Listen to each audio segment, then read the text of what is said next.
અત્યારની લાઈફસ્ટાઈલ, ખરાબ આદતો અને જીવનશૈલીના કારણે આજની યુવા પેઢી અનેક સમસ્યાઓની પીડાઈ રહ્યા છે. પહેલાના સમયમાં આંખમાં મોતિયો અને બહેરાશ વૃદ્ધ અવસ્થામાં આવતી હતી, પણ યુવા પેઢીમાં આ લક્ષણો જોવા મળી રહ્યા છે.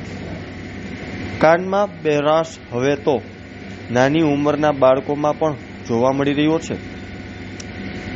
જો લાંબા સમય સુધી મોટા અવાજે ગીત સાંભળવા, ફોન પર સતત વાતો કરવી, ડીજે અથવા લાઉડ મ્યુઝિક સાંભળવાથી આપણી શ્રવણ શક્તિ પર ગંભીર અસર થાય છે.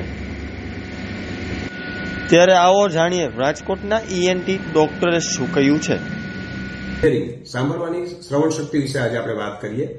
કુદરતે આપેલી અમૂલ્ય શ્રવણ શક્તિ જે ખૂબ જ વધારે પ્રમાણમાં મોટા અવાજથી કઈ રીતે ડેમેજ થાય એ વિશે આપણે આજ સમજશું. પહેલા તો કાનની રચના સમજીએ કે જે કાન છે એ ખાલી દેખાય છે એટલો નથી હોતો. બાહ્યકર્ણ, મધ્યકર્ણ અને અંતઃકર્ણ 3 ભાગ હોય છે કાનના. જ્યારે આપણે સાંભળીએ છીએ ત્યારે એક મિકેનિઝમ પણ આપણે જોઈએ રિપ્રેઝન્ટેશનમાં કે ગ્રાફિકલી આપ જોવા જાઓ તો જે મિકેનિકલ હિયરિંગ છે કે જેની અંદર સાઉન્ડ વેવ કાનની અંદર પ્રવેશે છે અને કાનની અંદર જે સાઉન્ડ વેવ જાય તરંગો અને એ અંદર પ્રવેશે પછી જે કાનનો જે આપણો પડદો હોય છે એની સુધી પહોંચે છે કાનની અંદર, અને એ જે પડદા સાથે જયારે સાઉન્ડ વેવ અથડાય અને પાછળ હાડકીની મુવમેન્ટ થાય અને અંતે સાઉન્ડ વેવ કાનના આ મધ્યકર્ણ છે અને અંતે કાનની જે મગજની અંદર નજીકનો ભાગ હોય છે ત્યાં સુધી પહોંચે છે. મોટા અવાજ લીધે જે આ હેર સેલ ડેમેજ થાય છે જે એકદમ બારીક હોય છે એની પરમેનન્ટ ડેફનેસ નોતરે છે.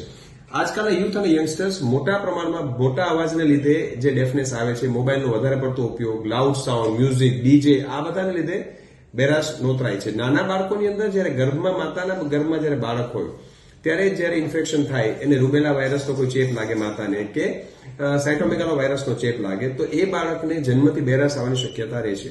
એ જ રીતે ઉંમરલાયક વ્યક્તિઓમાં પણ બેરાશ આવવાની શક્યતા ઉંમરને લીધે રહે છે, જેને સેન્સરી હિયરિંગ લોસ કહેવાય છે. વર્લ્ડ હેલ્થ ઓર્ગેનાઇઝેશનના ડેટા પ્રમાણે હાલમાં 1.5 બિલિયન લોકો વિશ્વમાં બેરાશથી પીડાય છે, જે 2050 સુધીમાં 2.5 બિલિયન સુધી પહોંચી શકે છે, અને 63 મિલિયન લોકો ઇન્ડિયામાં બેરાશથી પીડાય છે. વિશ્વની ટોટલ વસ્તીના 20% લોકો જે ખાસ કરીને બેરાશની સમસ્યાથી પીડાય છે, અને એ પ્રિવેન્ટેબલ કોઝ છે. બેરાશની સમસ્યા એવી છે કે જે આપણે પ્રિવેન્ટ કરી શકીએ છીએ અમુક મહદઅંશે. ટ્રાફિકનો નોઇઝ છે, ડીજે છે, મોટો સાઉન્ડ એક્સપોઝર છે, યુથ અને યંગસ્ટર્સ જે પ્રોલોંગ મોબાઈલ ઉપયોગ કરે છે ટાળવો જોઈએ અને મોટા અવાજથી બચવું જોઈએ. અમૂલ્ય શ્રવણ શક્તિ એકવાર જાય છે પછી ફરી આવી શકતી નથી અને પરમેનન્ટ ડેમેજમાં પરિવર્તિત થાય છે.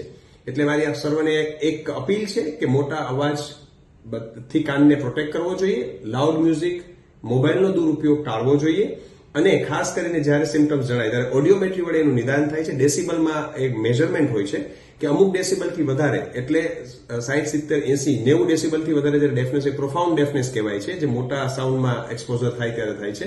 એટલે ઓડિયોમેટ્રી ચેકઅપ કરાવી ઈએનટી સ્પેશિયાલિસ્ટ પાસે નિદાન કરાવવું જરૂરી બને અને અમૂલ્ય શ્રવણ શક્તિને બચાવવી જોઈએ. Thank you.